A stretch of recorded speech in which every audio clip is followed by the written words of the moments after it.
오늘 본문의 말씀을 가지고 바울의 변론 첫 번째 말씀 같이 나누도록 하겠습니다. 우리 옆에 계신 분들에게 오늘 인사했으면 좋겠는데요. 이렇게 인사하도록 하겠습니다. 하나님의 말씀을 사모합시다. 하나님의 말씀을 사모합시다. 여러분, 하나님의 말씀을 사모할 수 있는 여러분들이 다 되시기 바랍니다. 여러분, 건강하게 잘 지내고 계십니까? 네. 건강하시니까 이 자리에 나오셨다고 저는 믿습니다. 이제 완연한 봄이 찾아온 것 같아서 참 좋고요. 그런데 이제 봄이 오면 항상 환절기 때문에 또 뭐 알러지 있으신 분들은 감기 조심하시고, 또 미세먼지가 또 많아지더라고요. 항상 날씨가 춥다가 따뜻해지면은 봄이라서 좋은데 항상 찾아오는 게 미세먼지가 찾아와서 여러분들 건강에 좀 유의하셨으면 좋겠습니다. 오늘 본문은 지난번에 더둘로가 이 바울을 고소했다고 말씀을 드렸는데요.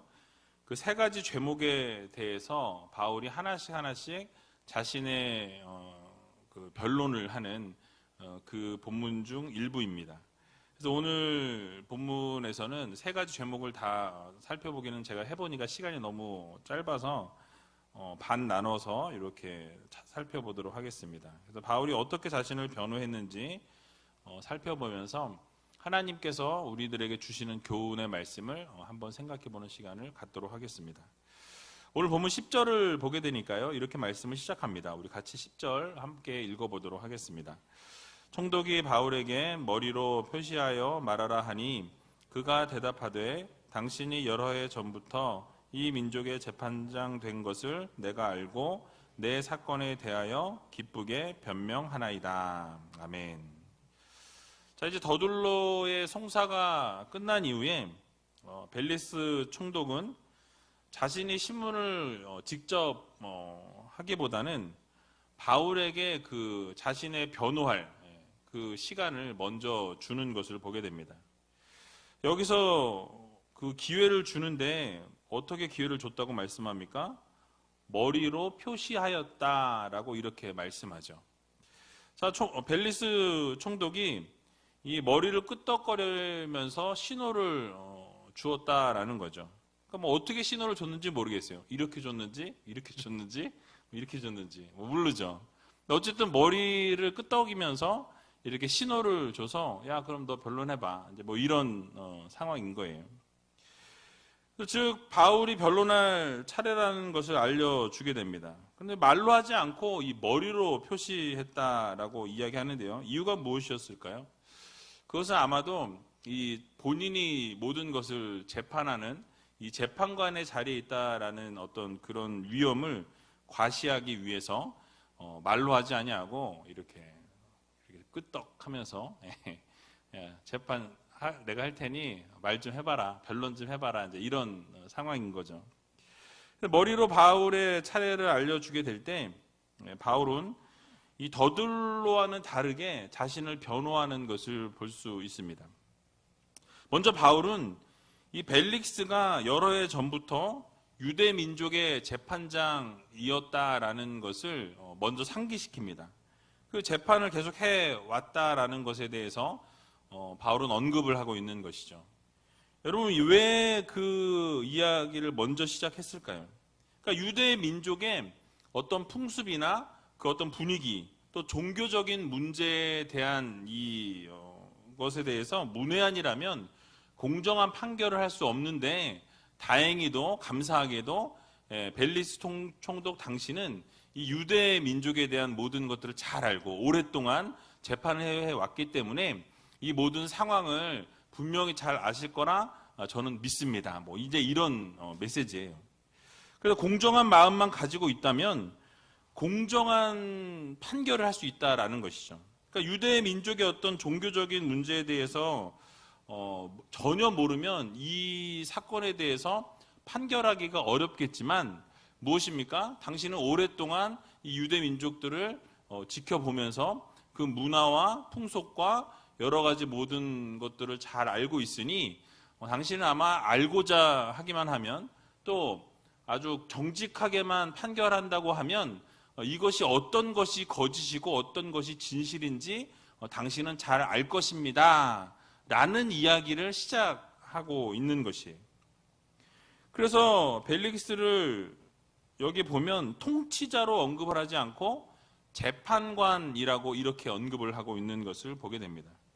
그러니까 이거는 의도적인 거죠. 당신이 재판장으로서 아주 명쾌하게 그리고 공정하게 이 재판을 해 줄 것을 지금 바울은 요청을 하고 있는 것입니다.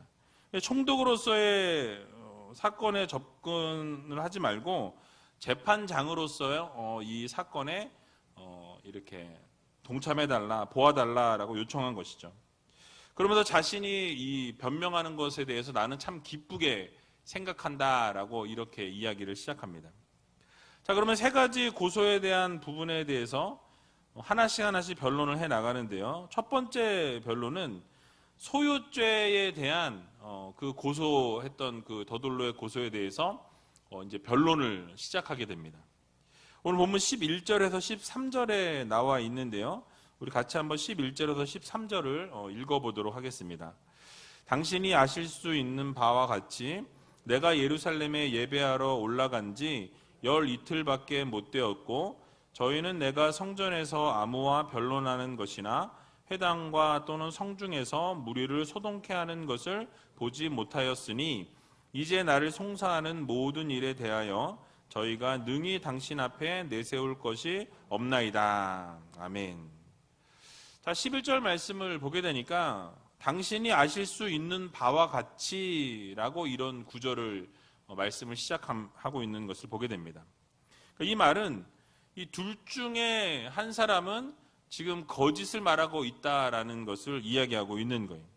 그러니까 벨릭스 총독이 철저하게 조사할 경우에는 자신의 주장이 사실이라는 것을 밝혀질 것이다라는 것을 이야기하고 있는 것이죠. 그러니까 당신이 아실 수 있는 바와 같이 당신이 이거를 정확하게만 파악을 한다면 어느 것이 옳은 것이고 어떤 사람이 그르게 말한 것인지 아는 바와 같이라고 이렇게 이야기를 시작하는 거예요. 지금 누가 옳다는 거예요? 네, 내 말이 다 옳아요 라고 이야기를 하면서 시작하고 있는 것입니다. 그러면서 자신의 상황을 설명하죠. 뭐라고 이야기합니까? 바울이 예루살렘에 올라간 지 며칠 되었다고 이야기하죠? 예, 12일 되었다라고 이야기합니다. 그래서 열 이틀이라고 이야기하는데요. 12일 동안 2주도 채 안 된 시간이었다라고 지금 강조를 하고 있는 거죠. 그러니까 12일도 되지 않았는데 어떻게 소유죄가 이렇게 해당될 만큼 내가 그 사람들을 어떻게 모아서 이렇게 소요하는 이런 백성들을 모을 수 있겠느냐.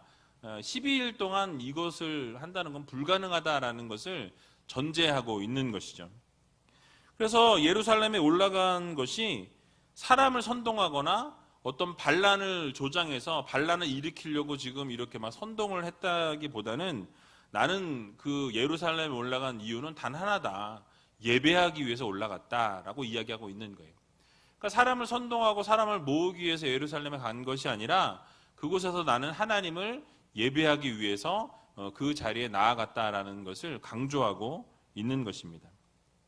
그래서 로마의 평화를 깨려는 사람이 아니라 종교적인 임무를 내가 수행하기 위해서 예배에 동참하기 위해서 내가 예루살렘에 올라갔다라는 것을 명백하게 밝히고 있는 것이죠. 그리고 말씀드린 것처럼 12일밖에 안 됐다는 것을 의도적으로 밝히는데요.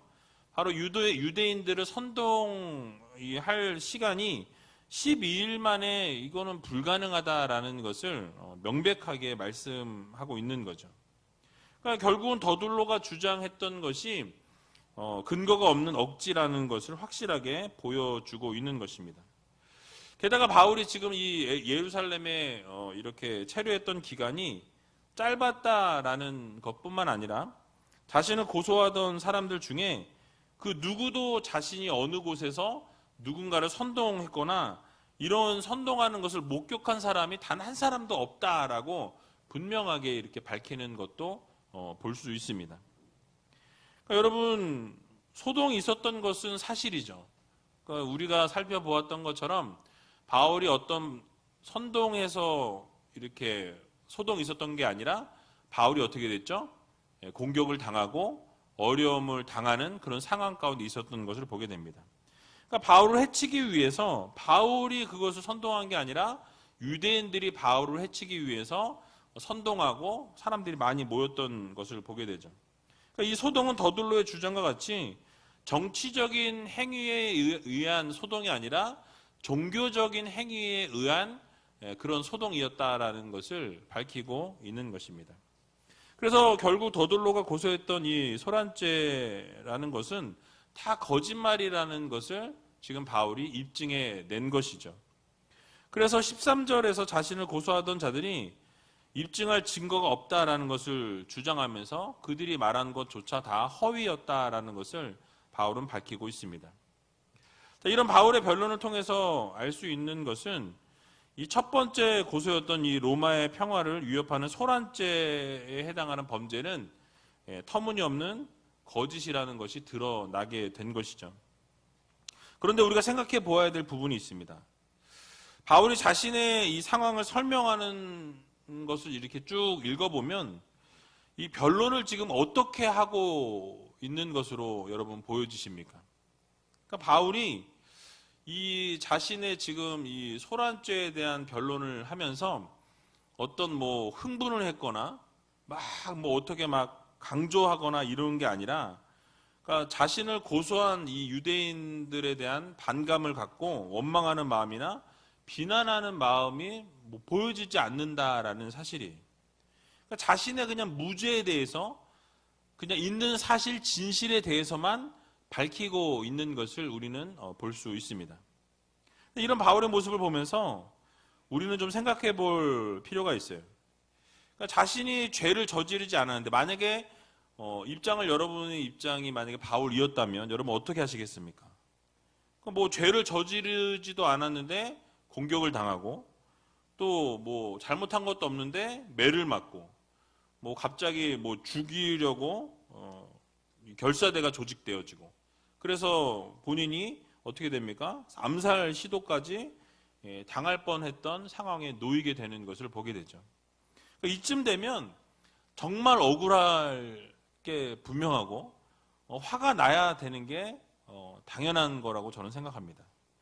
그래서 괴롭히고 뭐 정말 뭐하러 내가 이러고 있나 뭐 이렇게 낙심하고 절망할 수 있는 그런 상황이었다라는 거죠.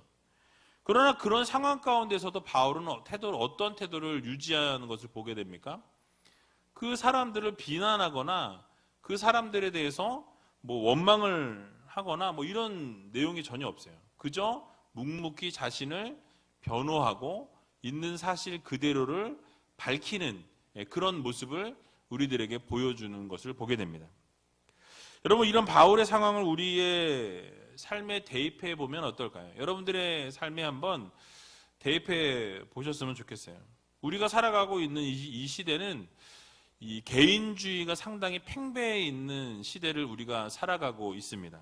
그러니까 절대로 손해를 보지 않으려고 하는 그런 시대를 우리가 살아가고 있어요.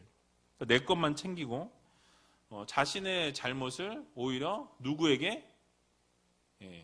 옆에 있는 사람에게, 남에게, 남 탓을 돌리잖아요. 그죠? 뭐 여러분 보시면 아시는 것처럼 교회가 주범이다. 온상지다. 뭐 오늘도 뭐 한 군데 나왔는데 열 몇 명 나왔는데 막 엄청 대서특필해서 나오더라고요. 교회만 나왔다면 다 교회 탓으로. 이게 지금 정부의 모습입니다.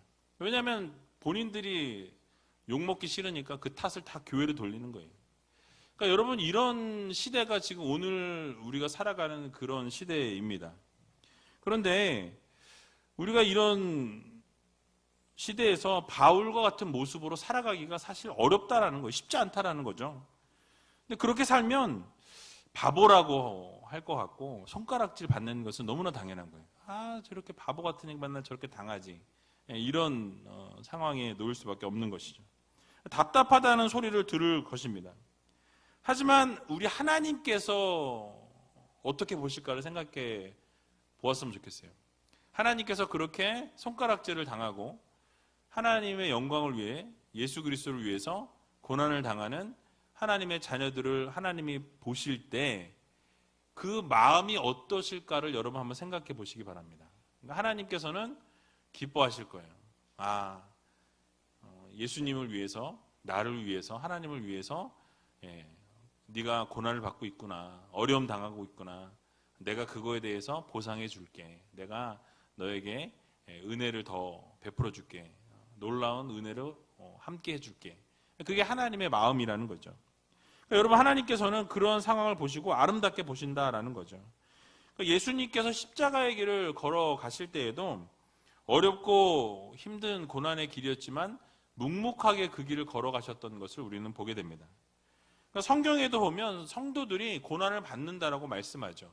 그래서 함께 고난을 받자라고 바울도 그렇게 권면하는 것을 볼 수 있습니다. 시편 34편 19절에도 보면 이렇게 말씀합니다. 우리 같이 한번 시편 34편 19절 말씀 읽어보도록 하겠습니다. 의인은 고난이 많으나 여호와께서 그 모든 고난에서 건지시는도다. 아멘. 그러니까 의인이 고난이 많다고 말씀하죠. 성도들은 고난이 많다라고 말씀하고 있어요. 세상에서부터 핍박을 받고 환난을 당한다라고 분명하게 성경은 말씀합니다. 그러나 하나님께서 그냥 두지 아니하시고 어떻게 하신다고요? 그 고난에서 건져내신다라고 분명하게 말씀하죠. 그러니까 우리 하나님께서 보시면서 그 아름다운 모습을 그냥 바라보시면서 끝나는 것이 아니라 결국 그곳에서부터 건져내어 주시는 하나님의 은혜가 있음을 여러분 모두 믿으시기 바랍니다. 또 야고보서 5장 11절을 보게 되면요, 이렇게 말씀합니다. 또 야고보서 5장 11절 읽어보겠습니다. 보라, 인내하는 자를 우리가 복되다 하나니 너희가 욥의 인내를 들었고 주께서 주신 결말을 보았거니와 주는 가장 자비하시고 긍휼히 여기는 자신이라. 아멘. 자, 뭐라고 말씀하죠? 인내하는 자를 우리가 복되다라고 말씀하죠. 욥의 인내를 우리가 다 알고 있습니다. 그렇죠? 힘들고 어려운 상황, 그 상황에 여러분이 있었으면 아마 견디기 어려웠을 거라고 생각합니다. 그러나 끝까지 견디고 끝까지 인내할 때 하나님이 놀라운 복으로 함께 하시는 것을 우리는 볼 수 있다는 거죠. 결국 우리가 주님을 위해서 고난을 받고 어려움을 당하면 하나님이 반드시 그것에 대해서 기억하시고 하나님이 반드시 갚아주신다라는 것을 여러분 모두 믿으시기 바랍니다. 결국 우리를 고난 가운데 건져주시고 하나님의 자녀들을 가장 선한 자리로 인도해 주신다라는 사실이에요. 바울도 마찬가지였습니다. 억울하게 고소를 당했고 어려움을 당했고 고난과 환난 가운데 있었지만은 결국 그 자리에서 남을 원망하거나 비판하지 않고 그 길을 묵묵히 걸어가게 될 때에 하나님께서 어떻게 하십니까? 그를 높이 들어서 사용하시는 것을 우리는 보게 됩니다. 그런 순간에도 하나님을 바라보고 주님 앞에 나아가게 될 때에 하나님께서 바울과 함께 하시는 것을 우리는 보게 됩니다. 우리 성도님들도 어려움 중에도 또는 억울한 상황 가운데 있을 때 정말 여러분들이 그 힘든 상황 가운데 있을 때 그럼에도 불구하고 하나님의 신실하심을 바라보고 믿고 나아가게 되면 결국 하나님께서 가장 선한 길로 좋은 길로 인도해 주신다라는 이 사실을 믿으시고 여러분들이 바른 성도의 삶을 살아낼 수 있는 저와 여러분들이 다 되시길 주님의 이름으로 간절히 축원합니다. 자, 이제 바울의 두 번째 변론을 보려고 하는데요.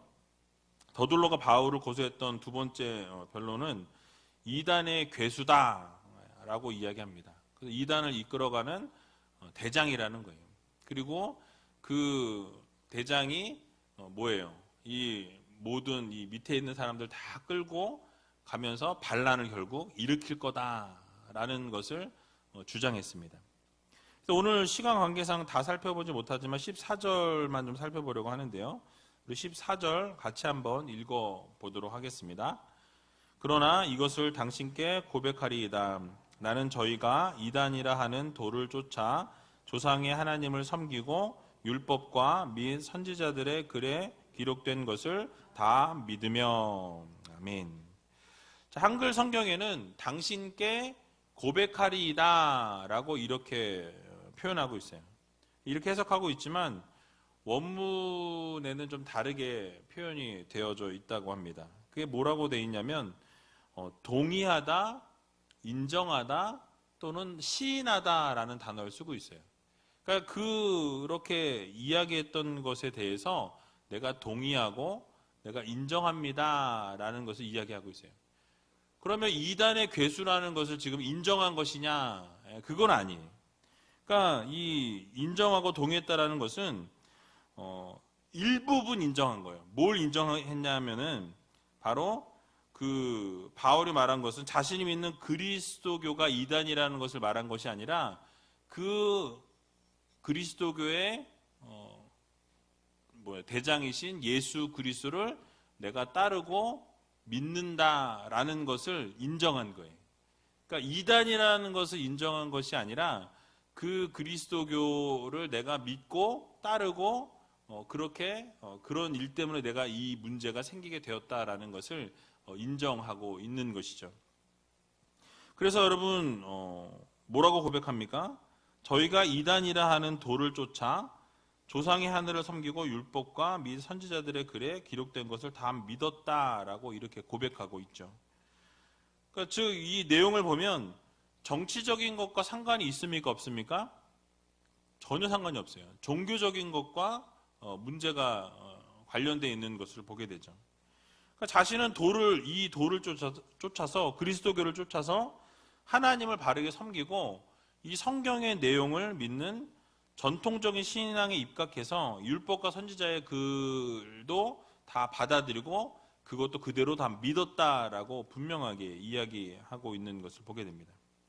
이렇게 말하고 있는 바울의 중심에는 정치적 목적의 집단이 전혀 아니라는 거예요. 이단의 괴수라고 이야기했는데 지금 이단이라고 하는 이 모임은 믿음의 공동체라는 것을 밝히고 있는 거예요.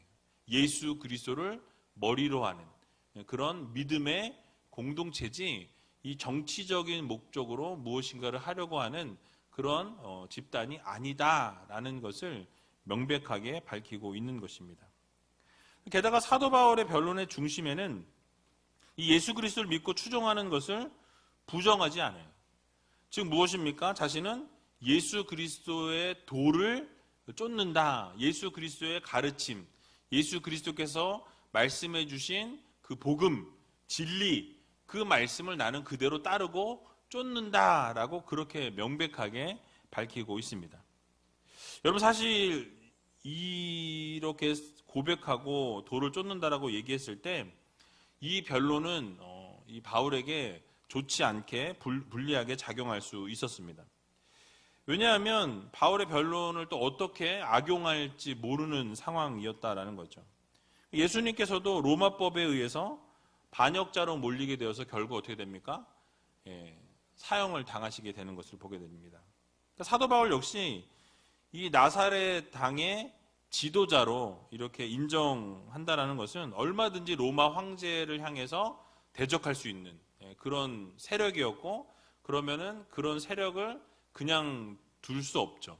그러니까 정치적으로 분명히 죽일 수도 있는, 사용할 수 있는 그런 상황이었습니다. 그런데 그런 상황에서도 예수님을 믿고 따른다라는 것을 부인하지 않았다. 그 도를 오히려 나는 쫓는다라고 명백하게 선언하는 것을 볼 수 있습니다. 여기서 바울의 태도를 보면서 한 가지 교훈을 우리가 얻을 수 있어요. 그러니까 성도는 이 세상을 살아가면서 이 오해를 받거나 때로는 불이익을 당할지라도 어떻게 해야 합니까?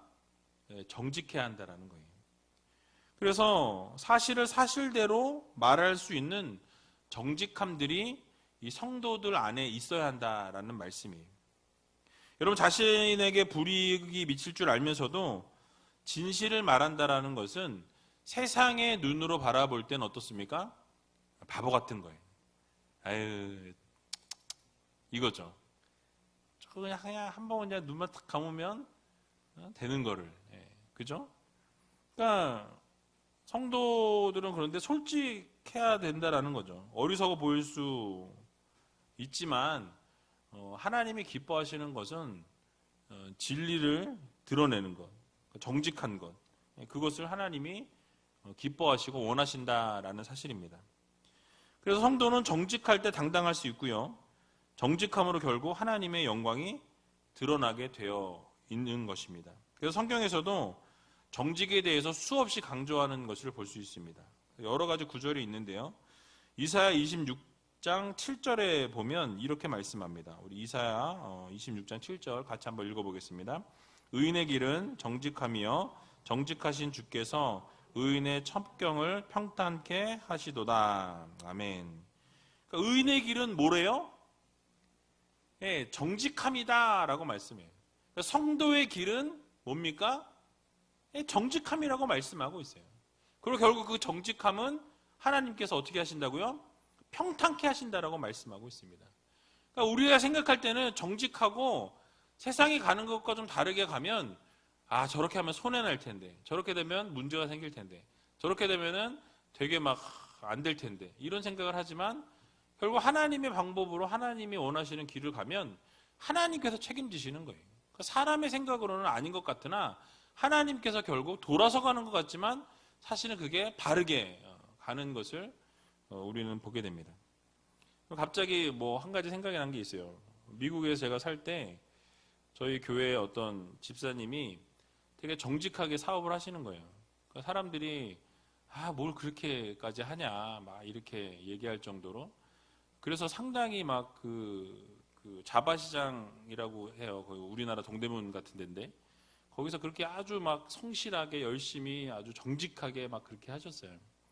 그러니까 사람들이 이제 손가락질하는 거죠. 넌 뭐하러 그렇게까지 하냐. 막 너무 그렇게 하니까. 그런데 제가 미국에서 나오기 바로 한 6개월 전인가 1년 전에 그 마피아들의 돈이 그쪽 자바시장 쪽에 몰린다는 첩보가 있어가지고 그거를 계속 한 6개월 동안 수사를 한 거예요. 그리고 2,000명인가가 한꺼번에 그 자바시장을 다 휩쓸었어요. 그때 그 집사님네 가게는 어떻게 됐을까요? 아무 일이 없었어요. 정직하게 바르게 하다 보니까 결국은 정직하게 바르게 했던 것이 전혀 문제가 없고, 다른 데는 다 문을 닫고 폐업해야 되고 모든 거를 다 뭐 몰수당하고 이제 이런 상황 가운데 있었는데, 그 집사님의 그 가게는 뭐 전혀 문제가 없었던 것을 기억을 합니다. 그러니까 뭡니까? 정직이라는 것이 그런 거예요. 멀리 뭐 돌아서 가는 것 같고 틀린 것 같고 세상은 다 그냥 이렇게 그냥저냥 타협해서 가는데 그렇게 꼭 할 필요가 있나라고 생각하지만 그 길이 바로 하나님이 평탄케 하시는 길이라는 것을 여러분 모두 믿으시기 바랍니다. 그래서 역대상 29장 17절에도 보면 이렇게 말씀하는데요. 우리 같이 한번 역대상 29장 17절 읽어보겠습니다. 나의 하나님이여 주께서 마음을 감찰하시고 정직을 기뻐하시는 줄 내가 아나이다. 내가 정직한 마음으로 이 모든 것을 즐거이 드렸사오며 이제 내가 또 여기 있는 주의 백성이 주께 즐거이 드리는 것을 보오니 심히 기쁘도소이다. 아멘. 그러니까 하나님께서 마음을 감찰하시는데 정직한 것을 하나님이 기뻐하신다라고 분명하게 말씀하죠. 여러분 무엇입니까? 하나님께서는 정직한 걸 원하세요. 정직한 것을 기뻐하십니다. 거짓을 싫어하신다라는 사실이에요. 이 외에도 정직함에 대한 구절이 많이 있는데요. 우리 하나님께서는 죄가 없으신 분이시기 때문에 정직한 것을 원하시는 분이에요. 거짓과 함께할 수 없으신 하나님이십니다. 그래서 여러분 우리 하나님께서는 정직을 기뻐하신다라는 것, 또 정직한 삶을 원하신다는 것을 기억하면서 날마다 정직함으로 나아갈 수 있는 믿음의 성도님들이 다 되시기 바랍니다. 다윗이 시편 15편 1절에서 2절에 보면 이렇게 고백하는 것을 보게 됩니다. 여호와여 주의 장막에 유할 자 누구 오며 주의 성산에 거할 자 누구 오니이까. 정직하게 행하며 공의를 일삼으며 그 마음에 진실을 말하며 라고 말씀하죠. 그러니까 주님과 함께 할 수 있는 자, 하나님의 장막에 거할 수 있는 자는 어떤 자라고 말씀하죠? 정직한 자라고 분명히 말씀하고 있습니다. 그러니까 하나님과 함께하기 원하면 정직한 삶을 살면 되는 거예요. 정직한 삶으로 행하게 될 때 결국 하나님께서 함께 하신다는 것을 여러분 기억하시면서 날마다 정직함으로 나아가는 저와 여러분들이 다 되시길 주님의 이름으로 간절히 축원합니다. 마지막으로 한 가지만 더 살펴보고 마칠까 하는데요. 14절 하반절을 보게 되면 아주 중요한 사실을 바울이 진술하는 것을 보게 됩니다.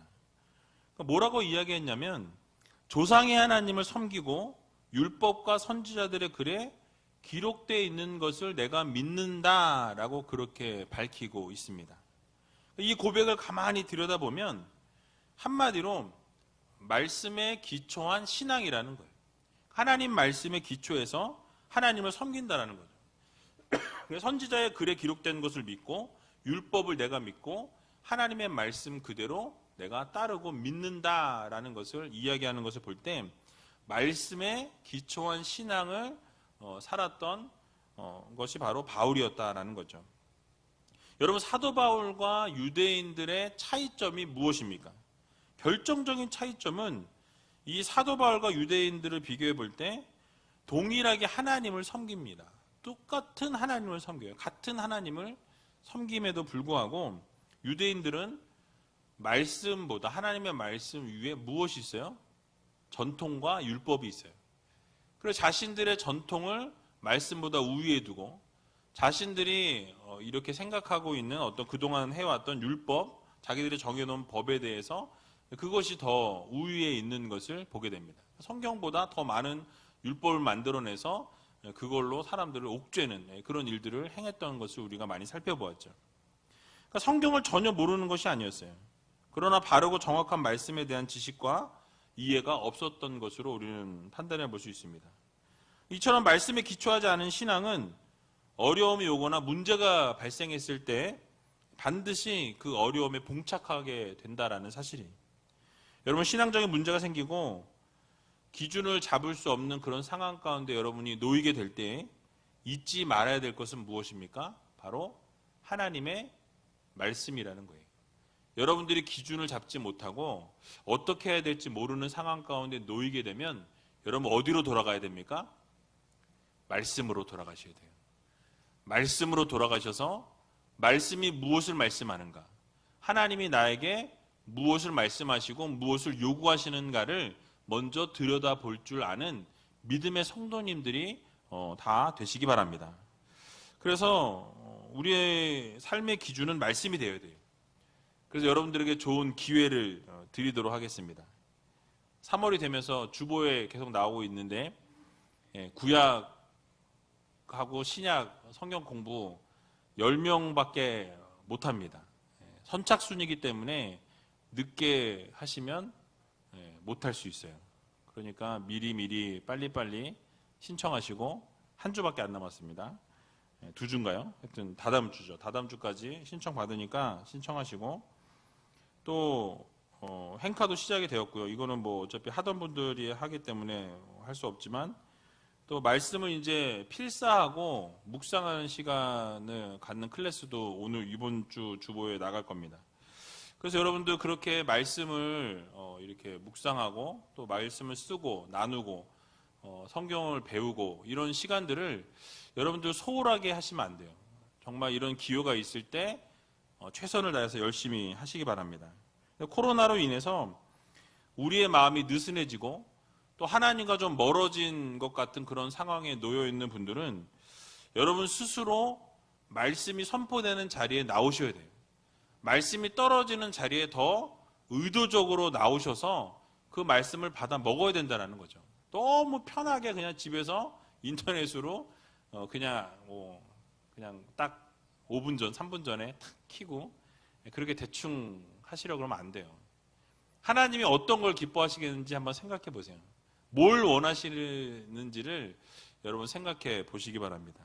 수요 예배도 나오셔야 되고 새벽 예배도 나오셔야 되고 금요 성령 집회도 나와서 예배를 더욱 열심히 드리고 하나님 말씀에 더욱 집중하고 또 말씀을 들으면서 이 어려운 시기를 영적으로 극복하고 이겨낼 수 있는 그런 믿음의 성도들이 되어야 한다라는 거예요. 그래서 여러분들의 삶의 기준은 무엇이 되어야 합니까? 말씀이 되어야 돼요. 말씀이 여러분들의 삶의 기준점이 되어서 어떠한 상황과 환경 속에서도 그 말씀이 말하는 곳으로 가고 말씀이 멈추라는 곳에서 멈출 줄 아는 그런 믿음의 성도들이 되어야 할 것입니다. 그래서 여러분들이 바른 신앙생활을 하고 있는지 또 바른 신앙생활을 하고 있지 못한지를 여러분 궁금하신 분들이 많이 있을 거예요. 그렇다면 여러분 말씀이 여러분들의 삶에 얼마나 기준이 되고 말씀대로 행하기 위해서 얼마나 여러분들이 몸부림치고 있는지 여러분 자신을 들여다보세요. 그래서 여러분은 스스로가 말씀의 지배를 받고 있고 말씀 안에서 움직이고 있고 말씀을 사모하고 사랑하고 말씀 안에서 움직이고 있다면 여러분들은 바른 신앙생활을 하고 계신 거예요. 여러분 시편 119편 9절에서 11절에 보면 이렇게 말씀하고 있습니다. 우리 같이 한번 읽어보도록 하겠습니다. 시편 119편입니다. 청년이 무엇으로 그 행실을 깨끗게 하리이까? 주의 말씀을 따라 삼갈 것이니이다. 내가 전심으로 주를 찾아 싸우니 주의 계명에서 떠나지 말게 하소서. 내가 주께 범죄치 아니하려 하여 주의 말씀을 내 마음에 두었나이다. 아멘. 자, 여러분 청년이 무엇으로 깨끗게 할 수 있습니까? 말씀밖에 없다라고 말씀하고 있죠. 그러니까 말씀으로 우리를 깨끗게 할 수 있다라고 말씀의 정화 기능을 말씀하고 있는 거예요. 그러니까 말씀을 가까이 하면 우리가 깨끗게 되어지고 말씀이 가라는 대로 가고 멈추라는 대로 멈추게 되면 우리가 정결한 삶을 살게 되고 하나님 기뻐하시는 삶을 살아가게 된다라고 분명하게 말씀하죠. 그러니까 전심으로 주를 찾게 되면 여기서 주의 계명이 바로 하나님의 말씀인 거예요. 그러니까 하나님의 말씀을 떠나지 않게 하소서, 떠나지 말게 하소서라고 말씀하죠. 그리고 자신이 범죄치 아니하기 위해서 어떻게 했다고 말씀합니까? 주의 말씀을 내 마음에 두었다라고 말씀하죠.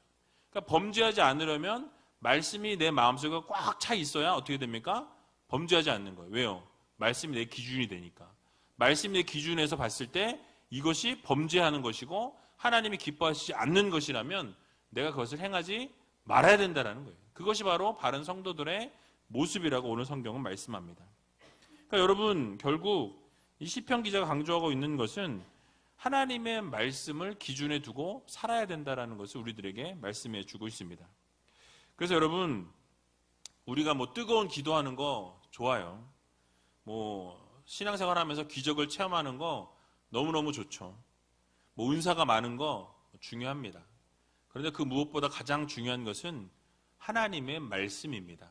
하나님의 말씀이 우리의 삶의 기준이 되고 하나님의 말씀이 우리의 삶의 등불이 되어서 정말 그 말씀대로 살아가고 말씀대로 행하고 말씀이 가라는 곳에 가고 말씀이 멈추라는 곳에 멈추는 그런 신앙생활을 할 때 하나님이 원하시는 삶을 살게 된다는 것을 여러분 모두 기억하시면서 이 마지막 때에 바울과 같이 말씀이 우리의 등이 되고 말씀이 우리의 기준이 되고 빛이 되어서 날마다 말씀에 기초한 삶을 살아갈 수 있는 저와 여러분들이 다 되시길 주님의 이름으로 간절히 축원합니다.